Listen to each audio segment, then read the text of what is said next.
Good morning, everybody, and welcome to today's morning market. So today I'm going to discuss the European Central Bank, so the ECB, their decision to raise interest rates by 0.5%. So what we've seen is interest rates are at their highest level since 2008, and this is with the bank trying to deal with elevated levels of inflation.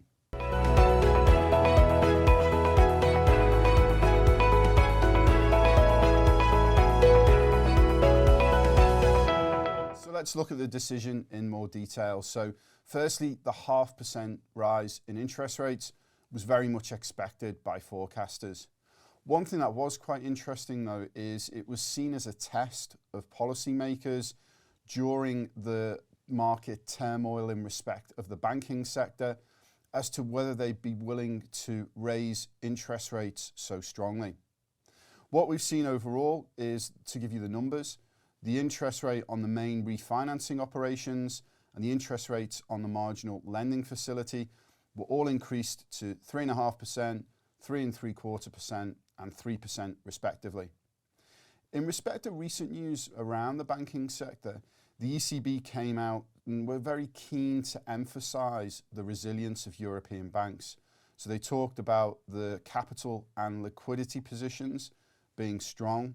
They said they'd stand ready to respond as necessary to preserve price stability and maintain financial stability in the region.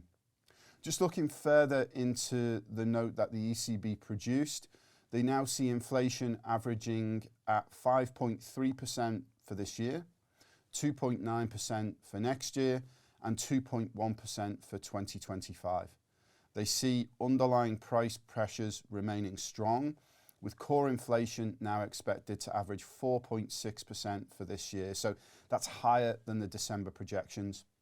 Now, what can we take from this? So as I said before, the 0.5% interest rate rise was very much expected.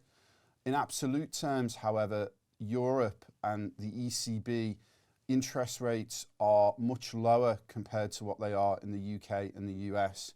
Now, you've got inflation in the euro area currently at 8.5% year on year. Therefore, the ECB really needed to do something to help quell that higher level of inflation. What happened in markets? Well, yesterday was a very strong day for equity markets as we saw a rebound after the weakness we saw earlier in the week. Just before I finish, I just want to have a bit of a shameless plug here. And this is for the podcast. So the podcast is being filmed today. It's hosted by Mr. Jamie Sexton. We also have Jeff Casson, our CIO, on the podcast today. And it's going to focus in on the UK budget, but also the turmoil that we've seen in the banking sector. So please do like and subscribe to the True Potential YouTube channel. You can see that podcast, all the previous podcasts, all the morning markets, and all the media content that we provide for you. Enjoy your weekend, and I'll speak to you soon.